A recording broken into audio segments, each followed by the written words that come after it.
buenas noches y bienvenidos todos ustedes. Esta noche en Debate Político conoceremos a fondo el plan de gobierno que propone el Frente Farabundo Martí para la Liberación Nacional, FMLN. El próximo martes de esta semana se inscribirán como candidatos a la presidencia el profesor Salvador Sánchez Serén y el exalcalde de Santa Tecla, Óscar Ortiz, como candidato a la vicepresidencia. ¿Qué proponen para mejorar la seguridad en el país? ¿Cuáles son sus principales apuestas en materia económica? ¿Qué le ofrece la fórmula de Sánchez Serén y Óscar Ortiz a la juventud salvadoreña? De estos y otros temas hablaremos en Debate Político. En estudio nos acompañan Roberto Lorenzana, quien es secretario de Comunicaciones del FMLN, y Marcos Rodríguez, quien es director ejecutivo de Diálogo País y también exsecretario de Transparencia. Conoce a fondo las propuestas, infórmate y elige el Debate Político esta noche.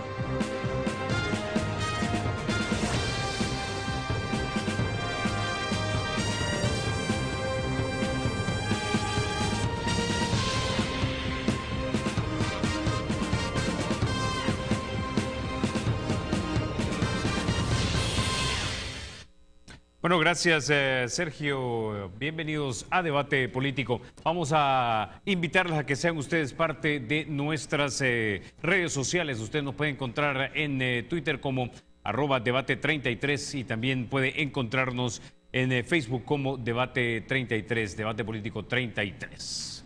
Aquí la invitación.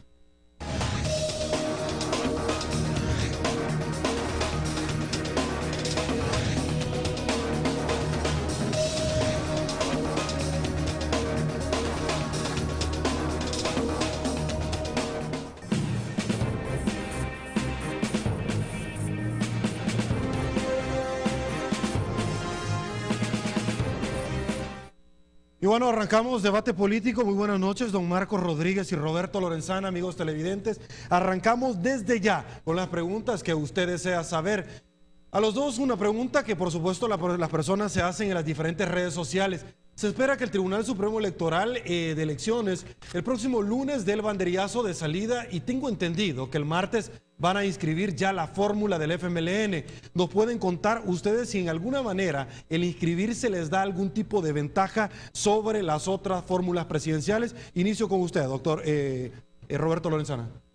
Bueno, primero muchas gracias por invitarnos a este programa importante. Y un saludo a todos los televidentes. Si nos da ventaja inscribirnos, yo creo que podríamos decir que sí, porque la población salvadoreña está ahorita dirimiendo un gran debate nacional acerca de la transparencia en el país. Resulta de que Salvador y Óscar están listos porque tienen los finiquitos, porque tienen toda la documentación en regla. Y lo que hay en el debate es que Norman Quijano no puede tener su finiquito por irregularidades, a tal grado que incluso dentro del partido Arena se está hablando de un plan B en el caso de que existieran necesidades de cambiar la candidatura. Y han surgido voces en Arena que ya se ven de nuevo ante la posibilidad de ser candidatos. Por eso se dio esta asamblea este día, la asamblea de Arena, para ratificarlo, pero porque hay voces que están reflejando una cosa diferente. Y el señor Saca, que también es precandidato, bueno, no sé si ya tiene el finiquito. El problema de fondo es que no tiene candidatura a la vicepresidencia todavía y solamente se puede inscribir la fórmula. En ese sentido, sin duda, es una ventaja tener candidatos honrados que han logrado fácilmente demostrar que no tienen cuentas pendientes con el Estado y con la justicia. Carlos. Señor Lorenzana, habla usted de que no tienen cuentas pendientes, sin embargo, ya ahora esta semana se dio la admisibilidad del recurso contra la constitucionalidad de la ley de amnistía. Muchos se ha cuestionado acerca de que no solo afectaría a militantes históricos, probablemente de Arena, sino que también militantes del Frente Farabundo Martí para la Liberación Nacional. Su reacción a este tipo de comentarios. El FMLN, cuando esa ley se aprobó en aquel momento, nosotros objetamos esa ley porque considerábamos que era necesario que hubiera verdad, hubiera justicia, y sobre la base de la verdad y la justicia se estableciera el perdón. Ese es el planteamiento general que el FMLN y otros sectores de la sociedad han suscrito. En este momento concreto nosotros decimos que vamos a ser respetuosos de la sentencia que haga la Sala de lo Constitucional. Cuando se aprobó el decreto 743, recordemos que el Partido Arena hizo un comunicado de prensa que se dio a conocer en aquel momento, en el que decía que una de las razones por las cuales Arena le retiraba el apoyo al decreto 743 es porque había tenido conversaciones con magistrados de la Sala de lo Constitucional que les habían dicho hasta cierto punto que no iban a emitir la sentencia contra la ley de amnistía. O sea, evidenciando un gran interés particularmente del expresidente Cristiani. Entonces, esa fue la razón. Ellos dieron un comunicado. Nosotros en ese sentido estamos confiados que la Sala de lo Constitucional va a dar un veredicto, una sentencia en este caso, que asegure, por supuesto, la estabilidad política y la seguridad jurídica y democrática del país. Se ha hablado ya, y de hecho esto está documentado, y lo hemos visto nosotros a través de una investigación bibliográfica que hicimos en internet, ¿no?, acerca de algunos casos, y quisiera saber si ustedes ya lo han valorado, cuál va a ser la respuesta eventual si es que si abriese una investigación al actual candidato a la presidencia, Salvador Sánchez Serén, por unos incidentes que se dieron durante la guerra en el famoso Frente Paracentral y algunas ejecuciones que dicen que podrían considerarlas algunos como irregulares y que podría haberse judicializado este tipo de temas. Nosotros conocemos perfectamente el plan de guerra sucia de Arena. Y yo esperaba que estas acusaciones aparecieran primero por parte del Partido Arena, porque sabemos que hay un plan de Arena de dar a conocer cosas de guerra sucia en esta dirección. De tal manera que a nosotros nos tiene sin cuidado, sabemos que ese tipo de guerra sucia se va a dar, estamos preparados para eso. Arena y sus voceros van a utilizar todos los medios que estén a su alcance con tal de impedir que el FMLN continúe en el gobierno. Okay. La misma pregunta se la realizamos a don Marcos Rodríguez. Ya lo decía Carlos Toledo, la Sala de lo Constitucional admite un recurso contra la ley de amnistía. Su opinión sobre este tema, por favor. Mire, yo creo que lo positivo de todo esto es que este país debe mirar fundamentalmente al futuro, pero se debe hacer cargo de su pasado, debe rendir cuentas por su pasado. Y que la verdad, más allá de los malabares políticos y jurídicos, debe primar. En ese sentido, creo que es importante, ¿verdad?, de que se recupere la verdad. Hay un informe de la verdad que dice que el 95% de la responsabilidad en cuanto al rompimiento de los derechos humanos durante el conflicto armado fueron por parte del Estado, representado en aquel momento por la Fuerza Armada, pero también por el gobierno. Esa es una realidad obvia. En realidad la izquierda nunca ha expresado en términos generales temor al pasado, ¿verdad? Y yo creo que eso es actual. No hay por qué temerle al pasado, no hay por qué temerle a los finiquitos, a la corrupción. No hay un solo candidato de la izquierda que esté tocado por casos de corrupción. Yo fui subsecretario de Transparencia y Anticorrupción. Me consta el comportamiento de los distintos funcionarios. Fue la Subsecretaría de Transparencia y Anticorrupción que investigó el caso de la Diego de Holguín por solicitud del ministro Gerson Martínez. O sea, no fue el MOP, fue la Subsecretaría de Transparencia y Anticorrupción que preparó las 100 cajas de documentos que se presentaron en la Fiscalía. Y pensamos que lo fundamental es que el debate político de cara a las elecciones gire en torno a dos puntos. Fundamentalmente que miremos al futuro, cuáles son las necesidades que tiene este país, y en segundo lugar, que cada una de las fuerzas políticas y candidatos rinda cuentas. Esta, fíjense que es la primera vez que tenemos una elección donde las 3 candidaturas principales han sido funcionarios de gobierno. Por lo tanto, no se trata solamente de prometer o de asegurar, sino también de rendir cuentas de cómo se ha manejado la responsabilidad pública. Ok, don Marcos, usted ha tocado un tema muy importante y es obviamente el tema de la transparencia, el tema de dar a conocer la corrupción como gobierno que pretende obviamente llegar a un segundo periodo. Una de las caras más emblemáticas en torno a este tema es la cara del ministro Gerson Martínez. Sí. Hoy por hoy se está materializando, diputado Roberto Lorenzana, don Marcos, el tema de la Diego de Holguín. Pero usted mismo lo ha dicho, mire, nosotros lo investigamos. ¿Está satisfecho hoy por hoy con las detenciones o a título personal usted podría secundar lo que el ministro ha dicho con relación al exministro David Gutiérrez? Mire, este es un caso que está comenzando. Usted sabe que las investigaciones una cosa lleva a la otra. Yo quiero parafrasear a Gerson Martínez en el sentido de que él dijo, creo que fue en este canal, el momento de la justicia ha llegado.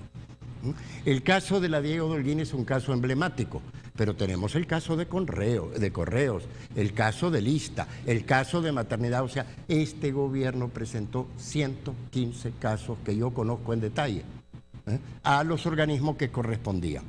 No le corresponde ni en aquel momento ni en este al Poder Ejecutivo sustituir la función de distintos organismos del Estado, pero sí exigir que se haga con la mayor responsabilidad posible. En ese sentido creo que, es decir, el motivo por el cual la transparencia y la lucha contra la corrupción es un tema de moda, ¿no? En este país es en buena medida porque por primera vez en la historia ha tenido un gobierno que no se ha respaldado sacudiendo la cuestión hacia otros organismos, sino que ha cumplido con su responsabilidad jurídica y política. Okay. Esa misma pregunta al diputado Roberto Lorenzana, porque usted muchas veces, diputado, ha sido directo, frontal y enérgico en pedir procesamientos de exfuncionarios, indistintamente de quién sean, pero de los 20 años de Arena.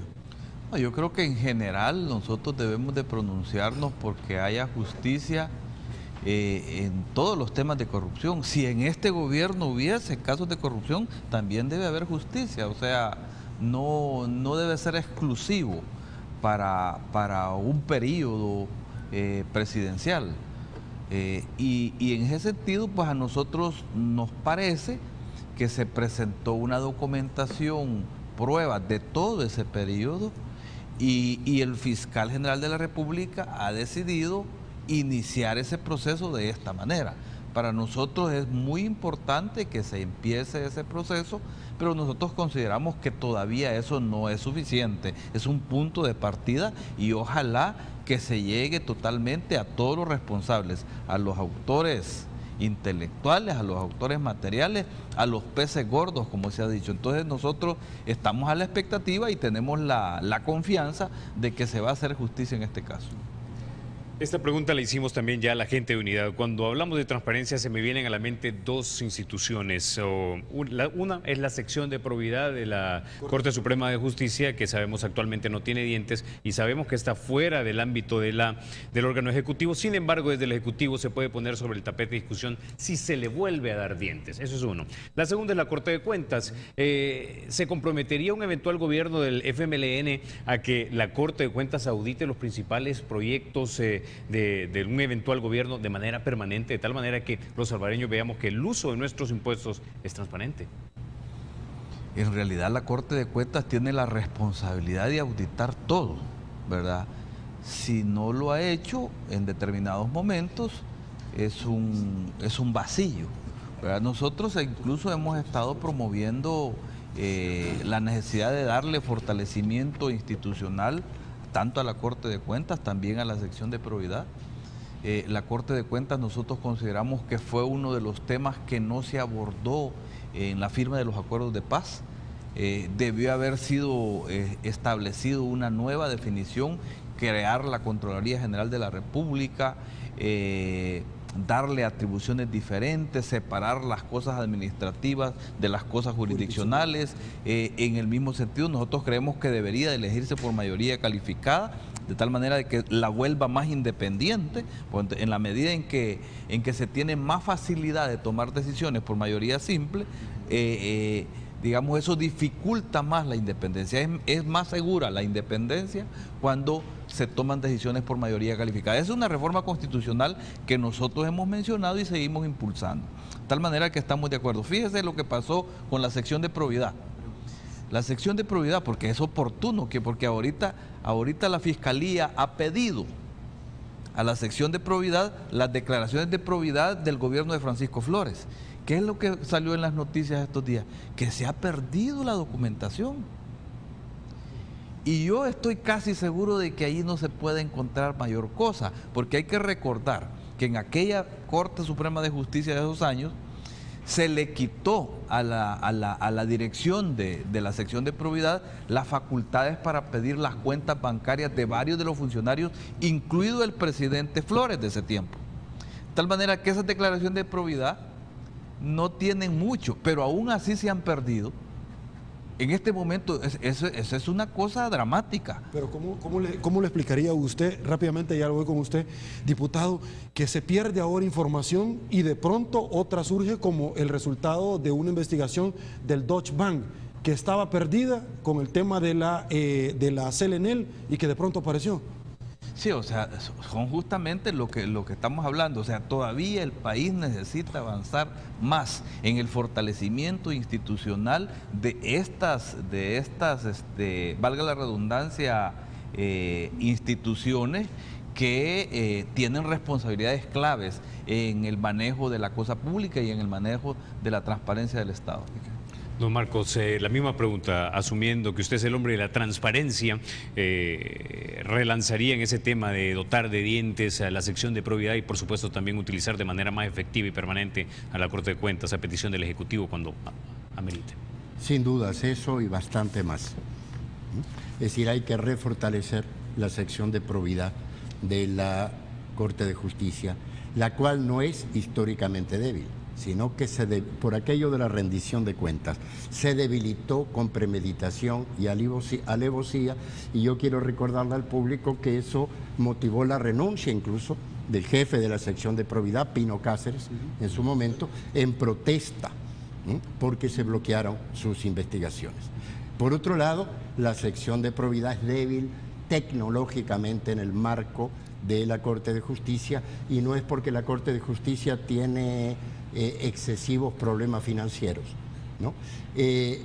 Salvador y Óscar, en caso de ser electos, van a hacer pública su declaración de probidad, ¿no? Y le van a exigir a todos los titulares que lo hagan voluntariamente.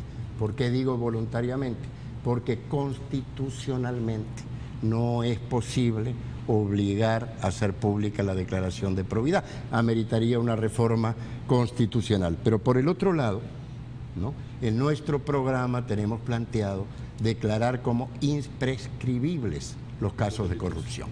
Ese es un punto fundamental. Y el otro día realmente el director de Diario El Mundo me decía en un tuit, bueno, y tienen una ley preparada. No, hombre, si solo lo que hay que hacer es agregarle al último inciso del artículo 35 del Código Procesal Penal que se incluya los casos de corrupción como imprescribible. Y punto, ¿verdad? Entonces, esa es una medida importante. Y otra medida que vamos a tomar, ¿no?, es crear una iniciativa público-privada de asistencia al ciudadano para que sepa dónde debe poner sus demandas. Orientarlo. Es decir, no para hacerlo por él, ni por ella, pero en realidad hay una situación desigual. Las personas que pueden pagar staff, abogados, abren pleitos justos o injustos, tienen la capacidad de hacerlo. Los pobres no lo pueden hacer, la gente común no lo puede hacer. Entonces vamos a abrir, ¿no?, ventanillas que asesoren a la gente para que haga cumplir sus derechos, no solo de cara al sector privado, sino de cara al Estado. Ok, esto es parte de lo que vamos a tener con Carlos Toledo y su servidor esta noche en Debate Político. Pero antes, una primera pausa comercial. Venimos con más. Gracias por continuar con Debate Político. Un saludo a quienes también nos están sintonizando a través del www.canal33.tv a esta hora. También les voy a recordar que estamos extendiendo la invitación para que grabe sus preguntas o comentarios desde su computadora o cámara de video, la suba a la red y nos envía el link. Acá le vamos a compartir las preguntas que nos han enviado este día a nuestros invitados. Vamos entonces con la invitación. Empresas Alba, empresas con finalidad social, presenta la sección vía YouTube.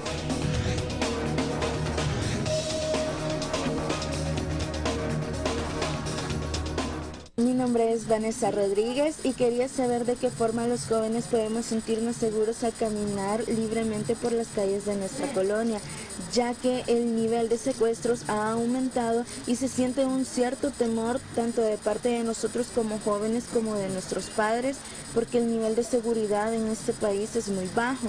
Al quedar ustedes en el gobierno, ¿qué harán por la seguridad de la juventud? Esta es muy importante, ya que nosotros somos el futuro de nuestro país. ¿Qué pretenden o cuáles van a ser las estrategias que ustedes van a tomar para buscar o para adoptar una posición en cuanto a la cooperación de países estratégicos en el ámbito internacional, como lo es China Popular? Mi nombre es Alejandra. Tengo una pregunta. En su plan de gobierno, ¿de qué forma podrían ayudar a que los jóvenes dejemos de emigrar en busca del sueño americano?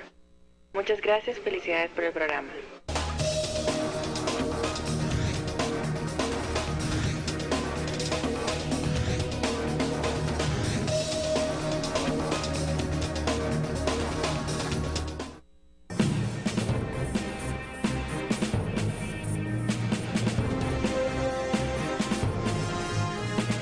Bueno, la participación ciudadana de los jóvenes nos sirve de preámbulo, diputado, primero para conocer obviamente las reacciones ante las preguntas que ellas por YouTube nos han hecho llegar.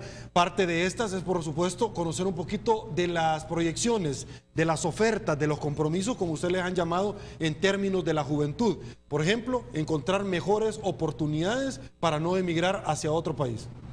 Bueno, efectivamente, en el tema de la juventud ha habido es una apuesta importante, digamos,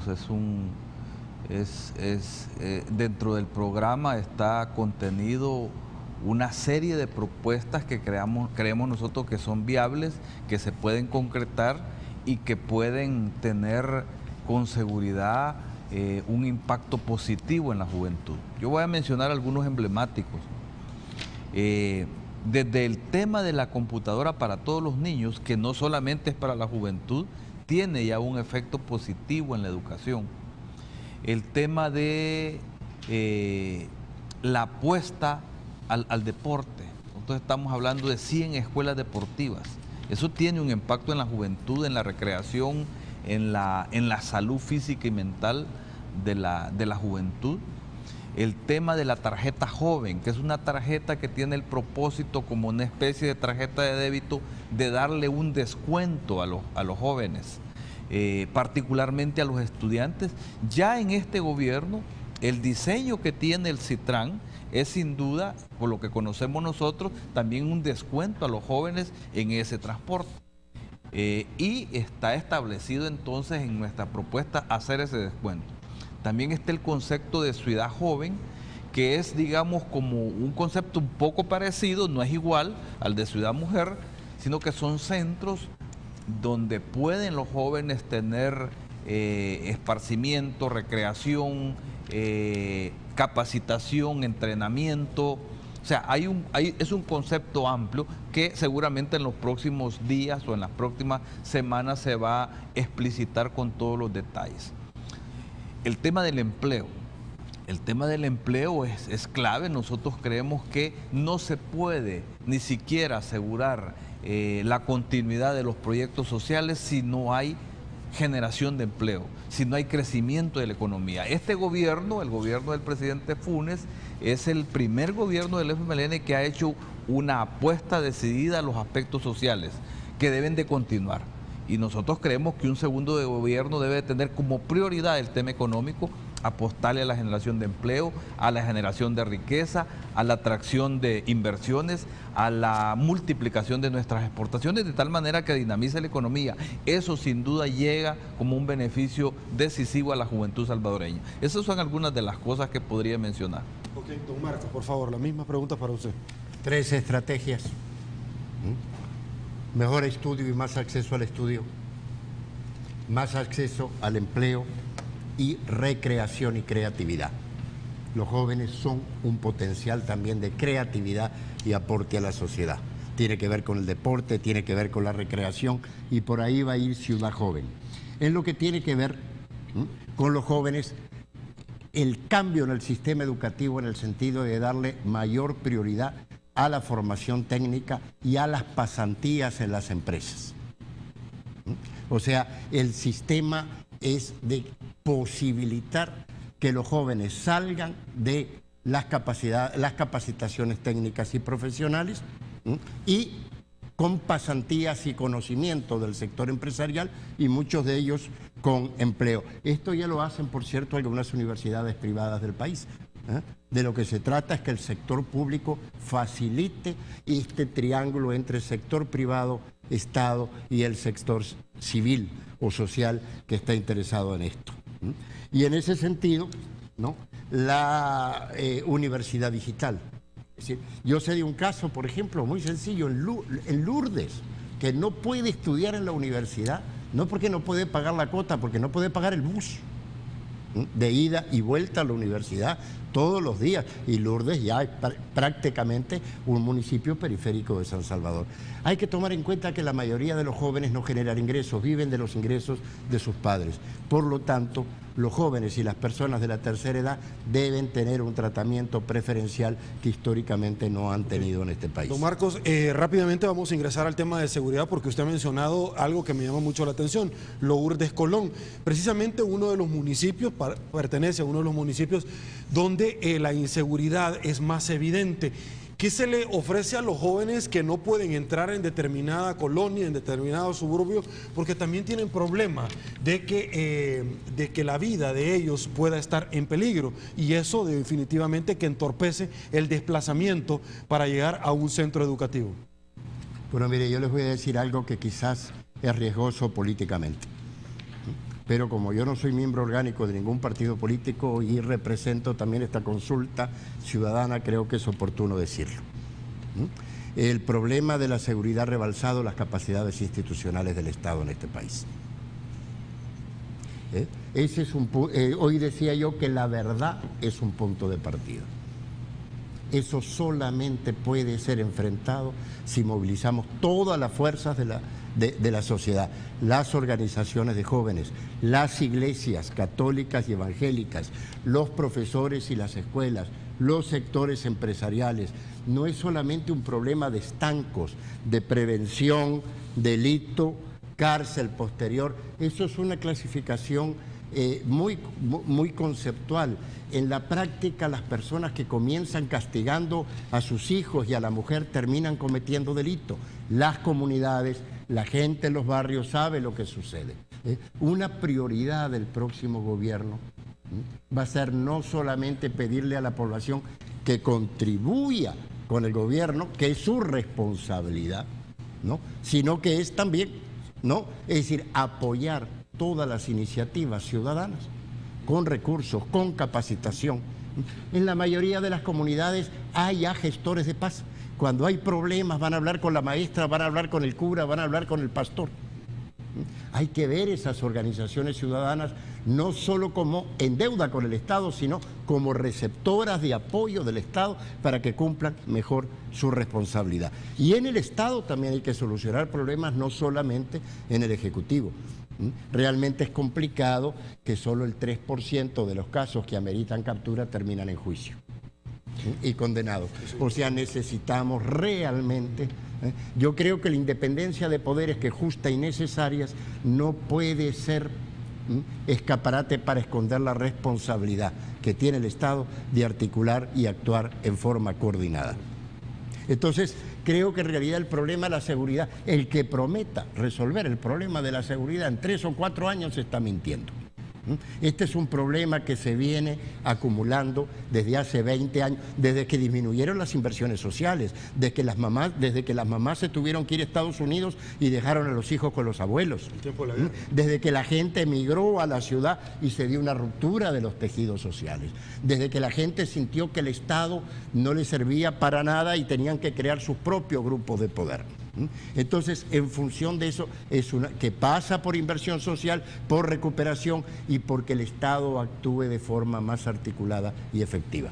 Bueno, antes de pasar a la siguiente pregunta con el diputado Lorenzana, vamos a escuchar a una persona que es un entendido también en el tema de seguridad. Es el doctor Bertrand Galindo, quien fue ministro de Seguridad. Él nos habló acerca de los aciertos y desaciertos que él considera tuvo este gobierno del presidente Funes en esta materia. Escuchamos. Bueno, yo creo que en materia de seguridad con el gobierno hay que separar dos momentos. El primer gabinete de seguridad, que creo yo que fue un desacierto, la estructura de ese gabinete. Y luego el segundo gabinete, que es el que hemos visto en estos últimos años, que creo que hizo un mejor papel que el anterior. Ahora, sin embargo, este segundo gabinete también fue el que hizo la parte de la tregua de las pandillas en una forma muy poco transparente. Es decir, el que lograra que las pandillas dejaran de matarse entre ellos era algo bueno en la medida que el Estado no se comprometiera. Yo creo que el principal reto del frente es continuar, si es que ellos ganan, en el nuevo gobierno con la institucionalización de la policía. Creo que ese es un elemento clave para cualquier gobierno. Y en el caso del frente especialmente sería ideal lograr la despolitización dentro de la policía.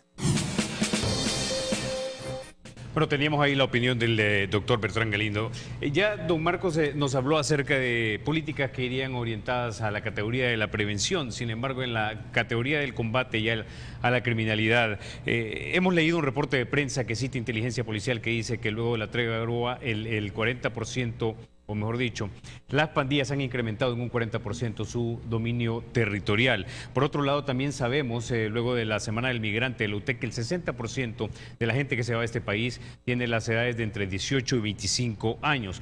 Por otro lado, también el exministro de Defensa, el general Corado, nos dijo que había que reformar la ley orgánica de la policía para hacerla una institución más efectiva y tal vez con mayor control territorial y que tuviese también aquello de imponer respeto, una capacidad disuasiva. ¿Han contemplado ustedes este tipo de medidas? ¿Se están discutiendo ya, diputado Lorenzana?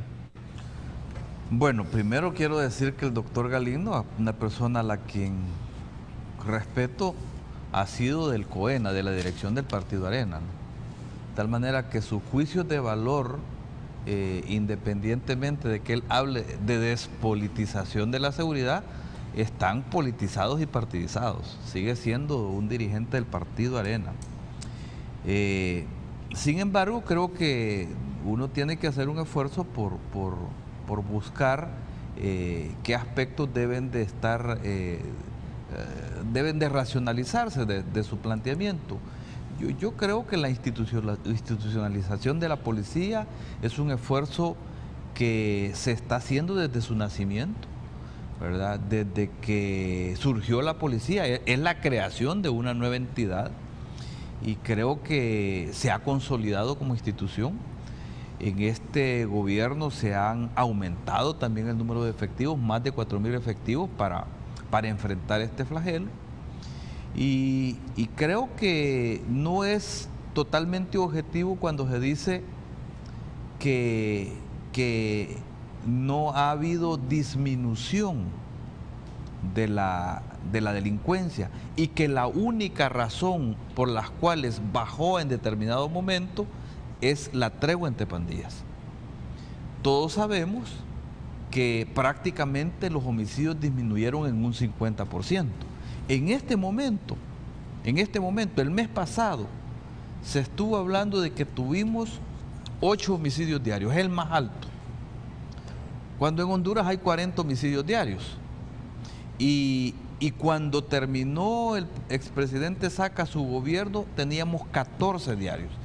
Y en este momento hay una gran guerra entre las pandillas. Sabemos cómo se están matando incluso los dirigentes, el famoso que acaban de matar el directo, la esposa del directo, ellos mataron a otro. Hay una guerra entre las pandillas y aún así hay una disminución prácticamente del 50%, de tal manera que no es cierto, no es la única razón, es no reconocer el gran esfuerzo que la policía está haciendo. La policía ha tenido a lo largo de toda la gestión un enfrentamiento sistemático con la delincuencia, ha aumentado la inteligencia policial, por primera vez en la historia tenemos escuchas telefónicas, ¿verdad? Además de la reforma constitucional, hoy hay un sistema de escuchas telefónicas que se está impulsando, hubo que asegurar financiamiento, etcétera. Eso significa que ha habido una enorme contribución, no solamente en la institucionalización, sino en el aporte al combate a la delincuencia. Lo que pasa es que es un flagelo muy grande que se ha heredado, y de tal manera que es un proceso mucho más largo. Yo termino mi respuesta diciendo lo siguiente: una de las grandes apuestas del programa de gobierno del FMLN en el segundo periodo justamente es el control territorial de manera integral. El control territorial por parte de las autoridades policiales y locales, el control territorial con elevar la inversión en las edades tempranas de 8 a 15 años, que son las edades que puede ser la transición a las pandillas, la inversión en mayor esparcimiento, mayor educación, en los territorios, particularmente en los territorios de alto riesgo. Ya tenemos experiencias muy importantes, justamente el alcalde Óscar Ortiz, que es candidato a la vicepresidencia, tiene experiencias muy importantes en ese municipio donde ha logrado sanear de maras, de pandillas, zonas importantes de su territorio con este mecanismo. Entonces nosotros creemos que eso es correcto, ese planteamiento, y debemos de seguirlo impulsando. Ok, siempre en el marco de la seguridad quiero presentarle algunos datos de los homicidios, don Marcos. Del 2008 al 2009 hay una evidente reducción en los homicidios. Sin embargo, en cuanto a las extorsiones, les quiero presentar un collage de imágenes de periódicos a continuación para que nosotros veamos lo que algunos, porque hay que decirlo así, comerciantes han resentido con relación a este tema. Matan a comerciantes por no pagar una extorsión. Esto se dio en nuestro país, en el oriente de nuestro país.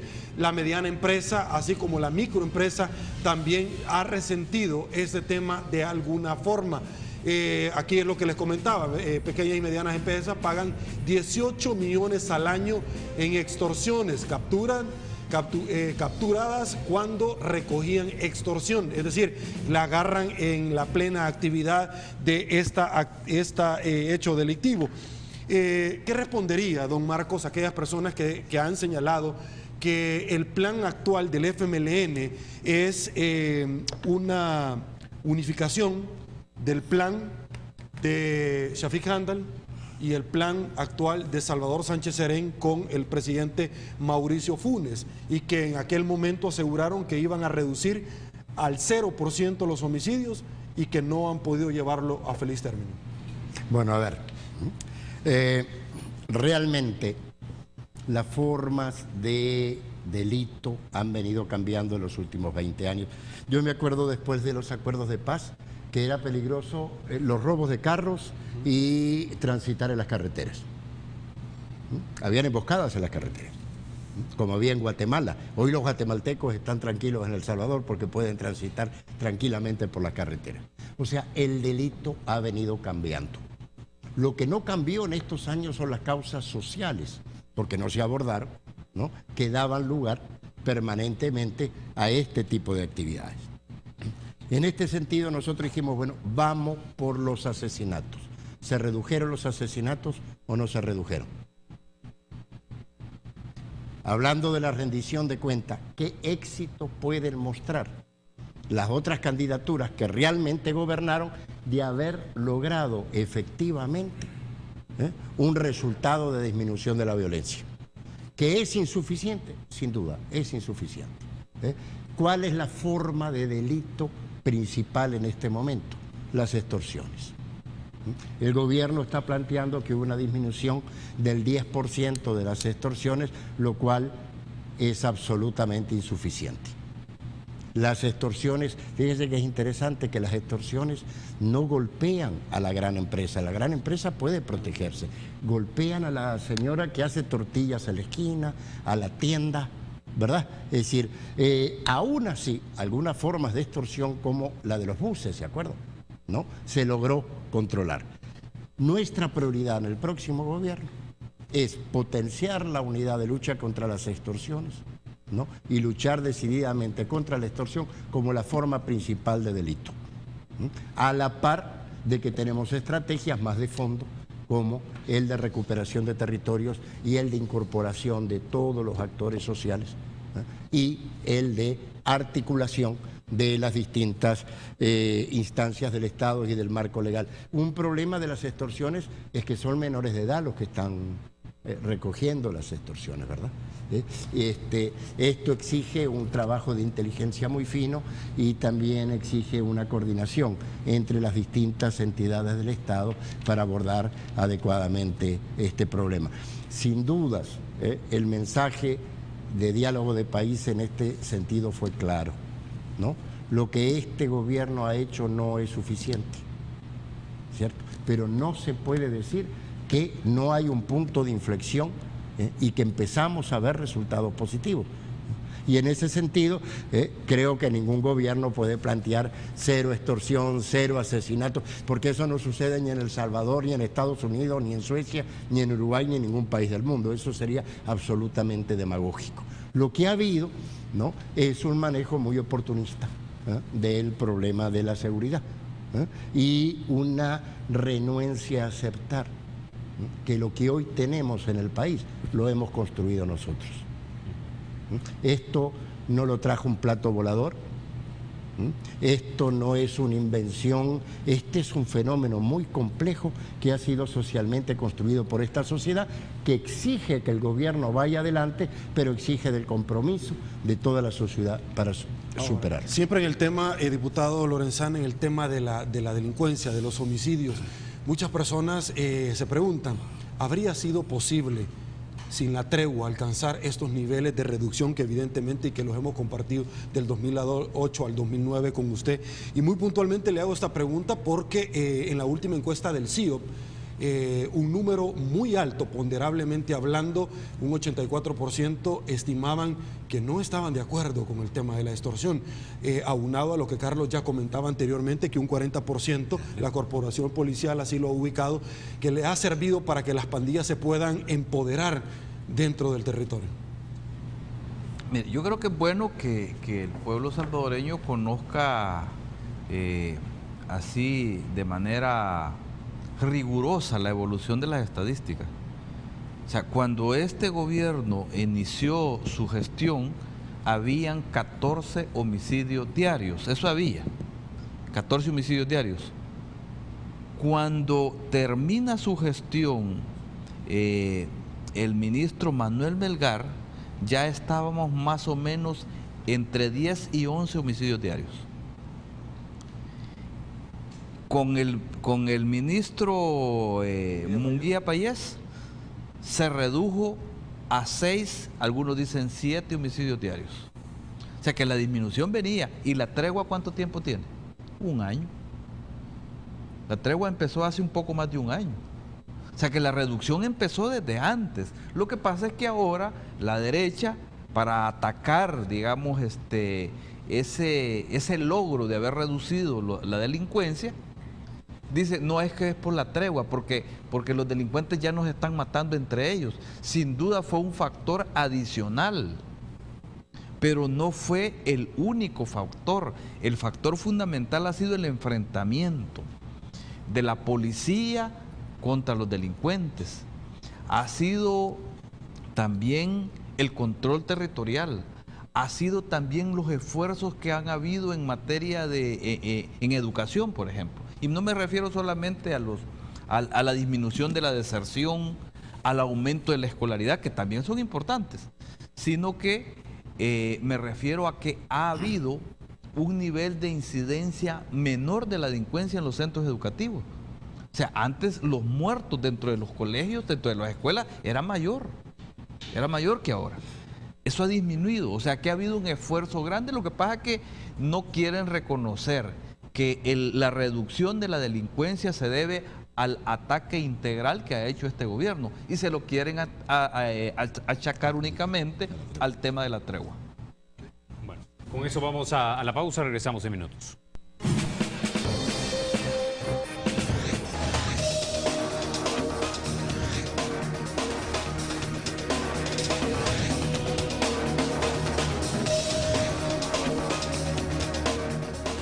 Bueno, infórmese y elija el debate político, así puede conocer usted las posiciones de los candidatos. Rápidamente vamos a irnos a nuestro Facebook. Hicimos una pregunta, fue la siguiente: ¿conocen las propuestas del FMLN en relación al problema de seguridad? Comenten por acá. Alianza País nos respondió: sería la continuación del gobierno actual, aumentar el número de agentes de la PNC, invertir en equipo de policía y creación de nuevos centros de rehabilitación. Siendo objetivos, no salimos de nada o es poco. Si hace falta, si se hace una consulta popular, seguro que los ciudadanos ganamos abrumadoramente en una ley para penas más severas. Ana Valeria nos dice: ¿consideran que endurecer las penas resolvería algo? ¿De qué forma se pueden hacer frente a la inseguridad que vivimos? Alejandro Canales nos dijo: he escuchado que buscan aumentar la cantidad de policías, pero ¿creen que es posible mantener los salarios de más elementos de la corporación policial? Vamos a irnos ahora hacia nuestro Twitter para buscar lo que nuestros amigos nos han estado comentando. Vamos con Emilio Monterrey, dice: hay que poner dedo en la llaga, la PNC no está haciendo bien su tarea, ¿tomarán ese toro por los cuernos? ¿Qué pasó con la inspectora? Dicen. Líderes solidarios, ¿cuándo estará disponible el documento digitalmente para descargarlo? Mario Grisales Giral dice: Honduras tuvo una tasa aproximadamente de 72,8 asesinatos por cada 100.000, mientras que El Salvador tuvo una tasa de 71. Néstor nos dijo: yo de la única manera que votaría por el FMLN es que me digan que el señor Gerson Martínez es el candidato, de lo contrario bajo ninguna promesa. Joaquín nos dice: ¿por qué no revela Lorenzana el nombre de los asesores y cuánto ganan? Hablando de transparencia, ¿no? Y los asesores legislativos. Alex Lobato: yo opino que la guerra es más que sucia y lo podemos ver en muchos sentidos. Pedro Julio nos dice: Marcos Rodríguez en su momento declaró que la alcaldía de San Salvador era una institución transparente. Dice Quique López, dice: la seguridad no es la misma, la población se siente insegura en las calles, hay que mejorar la seguridad. Esas son algunas de las comentarios y preguntas que nos han hecho nuestros amigos televidentes. Con esto vamos ahora con Sergio y nuestros invitados.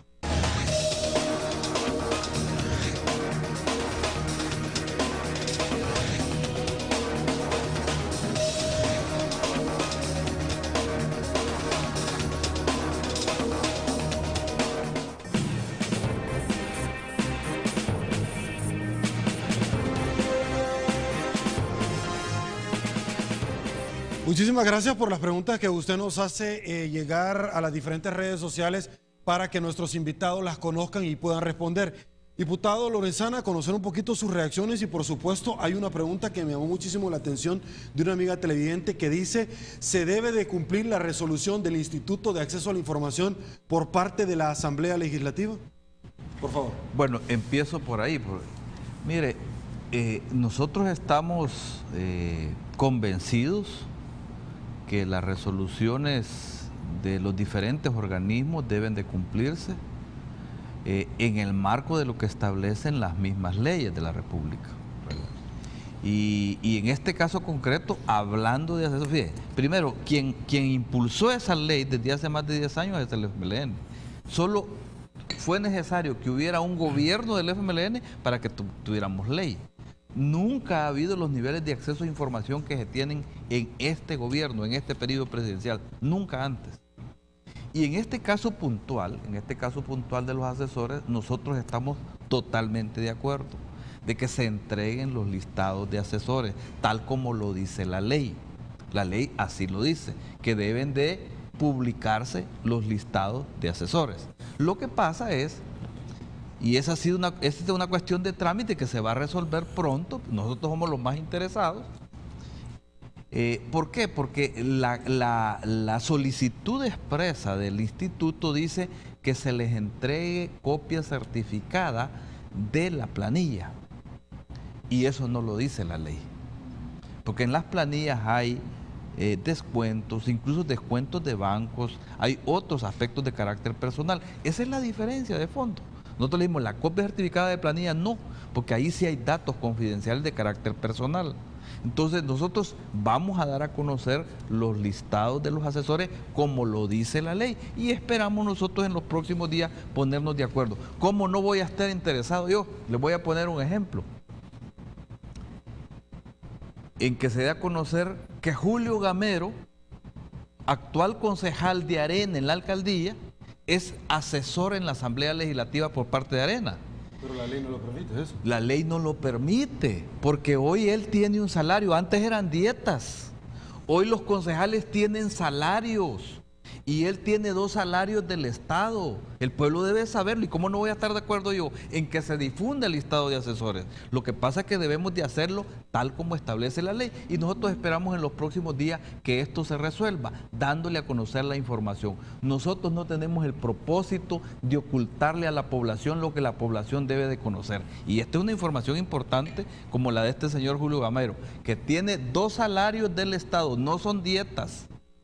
Porque hoy ya no hay dietas en los consejos municipales, son salarios. Él debe devolver al menos uno de esos 2 salarios, porque es un delito el que está cometiendo. Y es el asesor principal del candidato a la presidencia de Arena. Norman Quijano sabe que él tiene 2 salarios. ¿Y por qué lo tiene allí?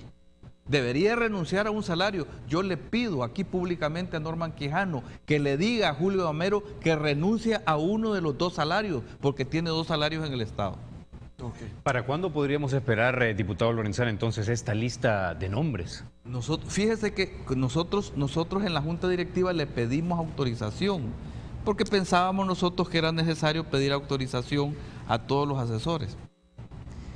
Y no quisieron los de Arena, no presentaron ninguna solicitud. Sin embargo, la ley establece que deben de publicarse. Nosotros creemos que debe hacerse lo más pronto posible y estamos en eso, porque no es la planilla. Nosotros creemos que la planilla no debe de ser. Eso no lo dice la ley, sino que los listados de asesores, y espero yo que lo más pronto posible eso se difundan. Ok, don Marco, la misma pregunta, porque obviamente usted ocupó esta ley como un resorte para transparentar la cosa pública del Estado.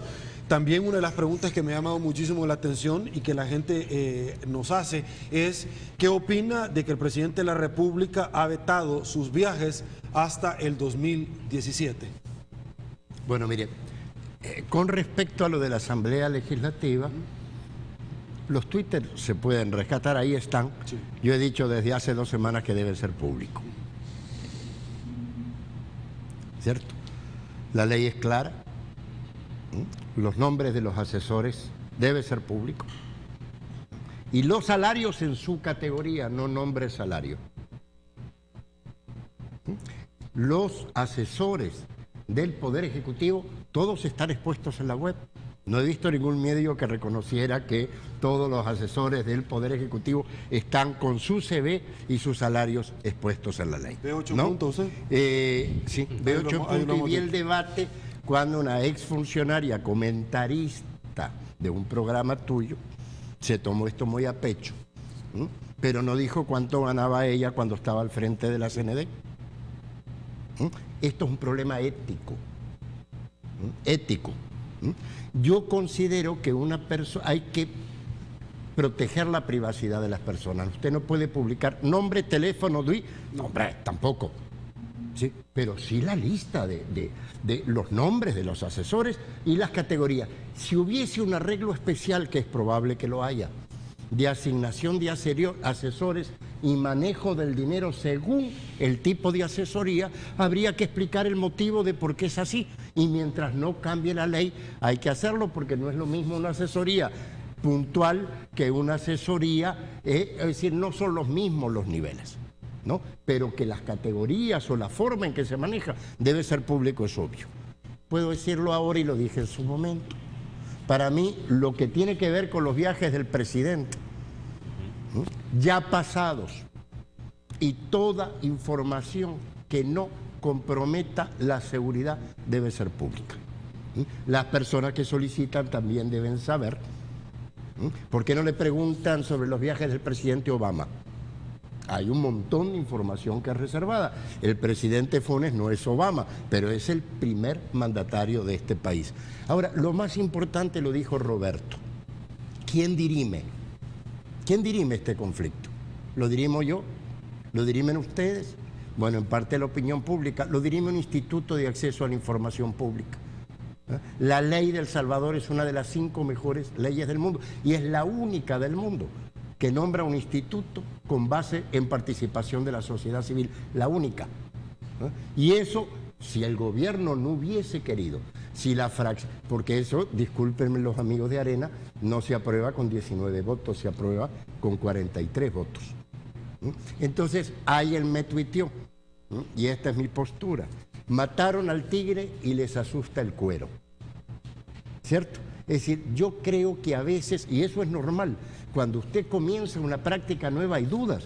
Yo he estado con concejales de consejos municipales que me decían de distintos partidos que tenían un gran temor que supieran cuáles eran sus ingresos, ¿no? Entonces uno debe entender que el tránsito de un país después de 500 años de opacidad, donde hasta debilitamos la comisión de probidad, de la sección de probidad de la Corte de Justicia, ¿no?, hacia una apertura hacia el acceso a la información y la transparencia, que no es nada al lado de la Diego de Holguín, hombre. Estamos comparando una hormiga con un elefante. Una cosa es que un funcionario se asuste por el tipo de información y otra es llevarse un montón de millones bajo el brazo.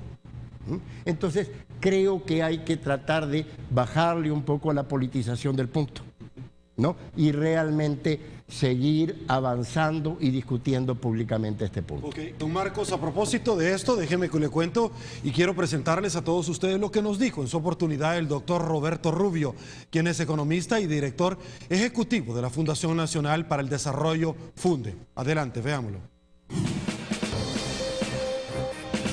Recibió la crisis del 2008-2009, digamos, se amortiguó el impacto social de la crisis económica del 2009, pero al mismo tiempo,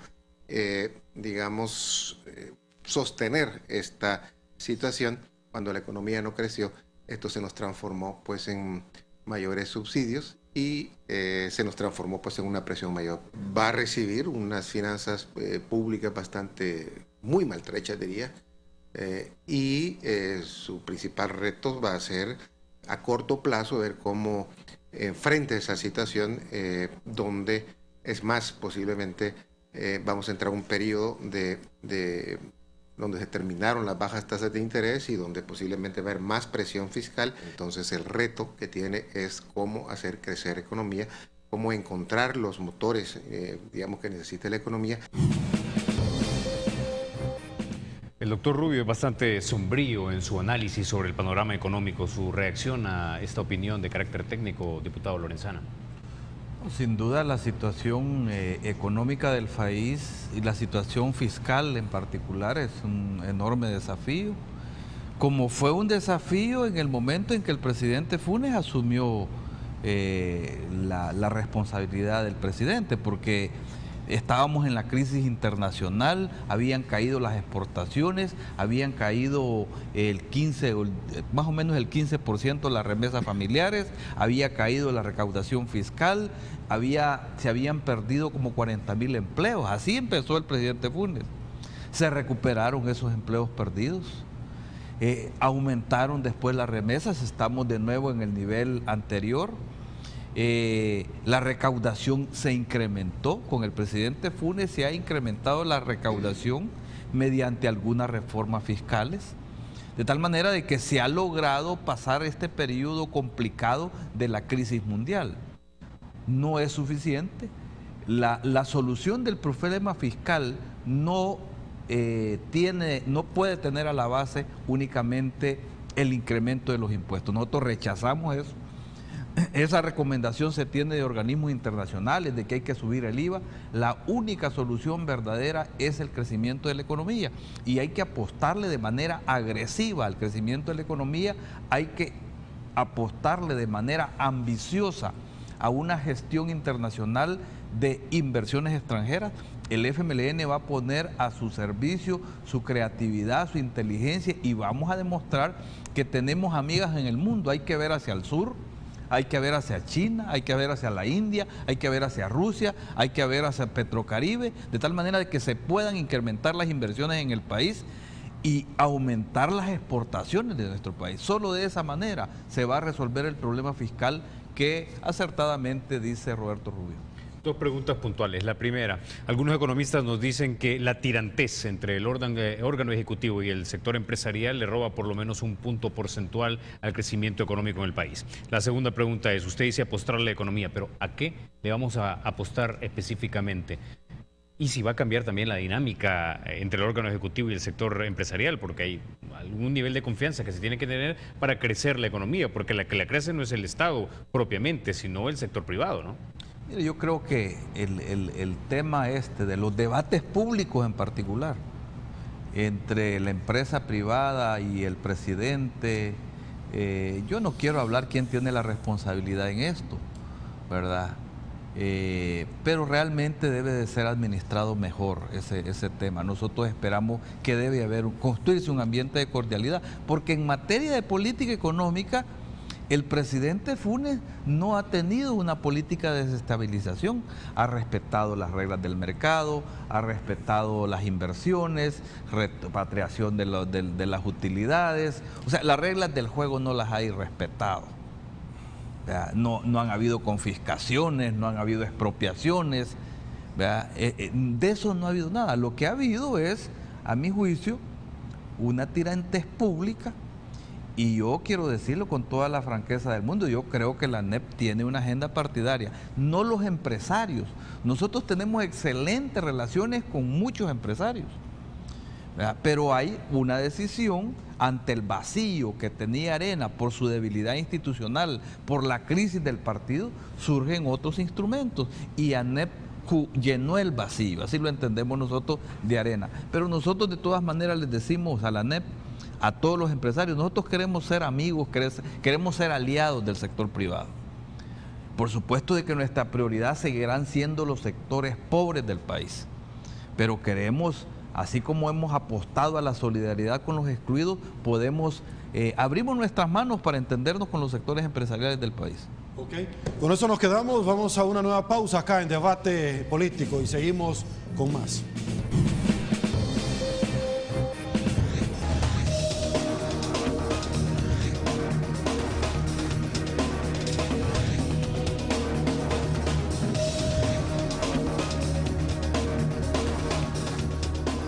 Gracias por continuar en Debate Político. Les presentamos un sondeo de opinión que nos ayuda a introducir el tema que abordaremos a continuación en este bloque.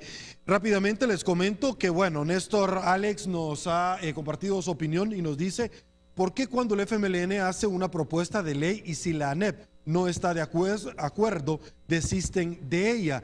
Carlos Cruz nos comenta, no hay crecimiento económico, no avanzamos. Desde la educación hasta la infraestructura de nuestro país necesitamos cambios. Lo que es, dice, cuánto ha crecido en remuneraciones el gobierno durante el gobierno del presidente Funes. ¿Es realmente necesario este crecimiento si los servicios no mejoran? Marta Castro nos comparte su opinión. Tuvimos que esperar 20 años para que la tasa de analfabetismo en El Salvador bajara y se declararan municipios con cero analfabetismo. Mario Grisales nos comenta, es cierto, se incrementaron plazas laborales, pero solo en el Estado, no en términos generales y lo peor, sin necesidad de ellas. Más abajo sigue opinando Mario, la economía no se reactivará mientras el Ejecutivo no sea líder y en lugar de buscar armonía ataca a todo el sector productivo de nuestro país. Lo que es, nuevamente comenta, los niveles de deuda del país son preocupantes. ¿Qué se va a hacer con las pensiones? Pregunta, ¿van a subir la edad? ¿Van a bajar las pensiones? Parte de los comentarios que la gente también nos hace llegar. Emilio Monterrey nos comenta, hay que poner el dedo en la llaga, la PNC no está haciendo bien su tarea. ¿Tomarán ese toro por los cuernos? ¿Qué pasó con la inspectoría? Con la inspectora, pregunta.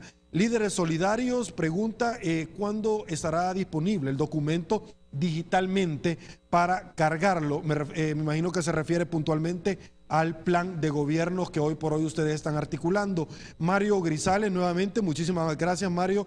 Honduras tuvo una tasa aproximada del 72.8 de asesinatos por cada 100.000 habitantes, mientras que El Salvador tuvo una tasa del 71%. Néstor Alex sigue opinando: yo de la única manera que votaría por el FMLN es que me digan en que el señor Gerson Martínez del MOP es el candidato. De lo contrario, bueno, al final ninguna promesa. Emilio Monterrey dice: es un delito grave que se pierdan esos documentos, a los que comentaba el diputado Roberto Lorenzana. Preguntó quiénes están siendo investigados por la pérdida de esos documentos. Joaquín Marroquín, por último, tenemos muchísimos comentarios, pero rápidamente se los comparto. ¿Por qué no revela el diputado Lorenzana el nombre de los asesores y cuánto ganan? Muchísimas gracias por toda la participación ciudadana que ustedes están teniendo esta noche. Rápidamente nos vamos del otro lado del set para conocer las impresiones de nuestros invitados esta noche.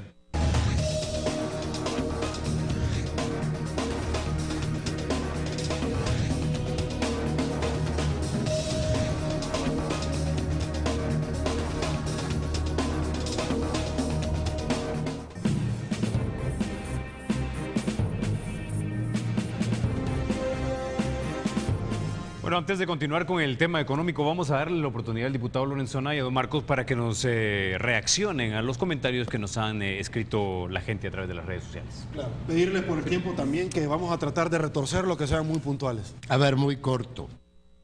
Al amigo que pregunta con respecto a Gerson Martínez, decirle que Salvador ya dijo públicamente en la actividad, ¿verdad?, que se hizo la Diego de Holguín, ex Diego de Holguín, hoy Monseñor Romero, ¿no?, en un acto público, que Gerson sería ministro en el próximo gabinete. Ahora, lógicamente, la gracia de la democracia es que cada uno vota por quien quiere, ¿no? Es decir, lo importante en todo caso es que la decisión sea lo más reflexiva, lo más informada, y en ese sentido este programa contribuye a transparentar el sistema de decisión política. Dos, el gobierno nunca estuvo peleado con el sector privado ni con los productores. Si le preguntamos a los ganaderos que venden leche para las escuelas o a las fábricas de zapatos que están produciendo zapatos para los niños, o a los fabricantes que han reflotado sus industrias con los uniformes escolares, yo no creo que esos empresarios sientan algún tipo de problemas con el gobierno. Lo que sí hay que reconocer que ha habido un enfrentamiento entre una gremial de empresarios que estuvo muy cerca, dicho sea de paso, de los gobiernos anteriores, inclusive puso presidentes, ¿no?, y un gobierno que tiene un tinte diferente. Entonces, en ese sentido, a mí lo que me gustaría decirle a los televidentes y a ustedes, miren, para poner un pie en lo económico, ¿no?, yo trabajé con Roberto Rubio durante 15 años en la Fonti. Este país está en una situación históricamente similar a cuando pasó del anil al café. Quedó desarticulado del sistema económico global. El café representa 700 millones de dólares y las remesas 3.000 millones de dólares. ¿Y cuál es el problema? Estamos articulados a partir de la exportación de pobres, no a partir de las capacidades productivas de este país. El énfasis del programa, y corto para de nuestras propuestas, es empleo productivo. Hay que rescatar la capacidad productiva del Salvador y no solamente ver problemas. El Salvador tiene, según reconocen los organismos internacionales y muchas empresas, una de las manos de obra, o sea, el capital humano más productivo, con más alta productividad de Centroamérica. Ok, diputado, por favor. Bueno, hay alguien que habló de los logros en materia de reducción del analfabetismo. Sin duda es un logro muy importante. Tenemos 10 municipios libres de analfabetismo. Y cuando se llega al gobierno teníamos más o menos 500.000 de personas analfabetas. En estos 4 años de gobierno se ha sacado del analfabetismo más o menos a 140.000 personas. Todavía hay mucho por hacer ahí. ¿verdad? Pero ese es un paso muy importante y hoy Salvador está proponiendo que se pase a un programa de alfabetización digital. Es un programa que se aplica en otras partes del mundo, que perfectamente lo podemos aplicar acá y podemos contribuir, si no a eliminar en el 100%, por lo menos reducirlo drásticamente. Es un logro que creo yo que debemos de rescatar. Ok, abordarlo sobre el tema previsional, porque un amigo televidente preguntó sobre esto, y compartirle un dato que es fuente del Banco Central de Reserva, donde el Producto Interno Bruto en diciembre del 2012 llegó a 23.700 millones de dólares, y la deuda actual, que ciertamente será pagadero en 50 años, pero que es deuda, es de 18.000 millones de dólares. Sería al final una deuda impagable. ¿Qué vamos a hacer con el tema de las pensiones en este plan, diputado Roberto Lorenzana? Porque la gente ciertamente está como muy preocupado. Bueno, primero quiero decir que esta deuda previsional se agravó a partir de la privatización de las pensiones. El esquema de privatización de las pensiones que aplicaron, lo más grave, ¿verdad? Porque ese es el punto de partido y esa privatización la impulsó Armando Calderón Sol, el responsable de ese diseño, ¿verdad? Y después se fue complicando. Aprobaron un fideicomiso que fue declarado inconstitucional después. O sea, hicieron un diseño ilegal incluso en el tema de las pensiones. Le dieron porcentajes altísimos de comisiones a las AFP. Que terminaron prácticamente ya en un monopolio, porque ya empezaron como 5 y hoy creo que tenemos 2. Sin duda es un tema que hay que atender de manera prioritaria. Nosotros sí decimos que no estamos a favor del incremento de la edad. Creemos que esa no es la solución. Sí creemos que es necesario revalorizar las pensiones tal como ya la ley lo establece y no se han estado haciendo. Fíjese que le voy a poner un ejemplo, uno de los ejemplos quizás muy importantes de la experiencia. En otros países, elevar los niveles de cotización de la gente, me refiero a aumentar el número de cotizantes, ha sido una buena solución para este problema. Bueno, gracias, diputado. Con eso nos quedamos. Vamos a la pausa, regresamos en minutos.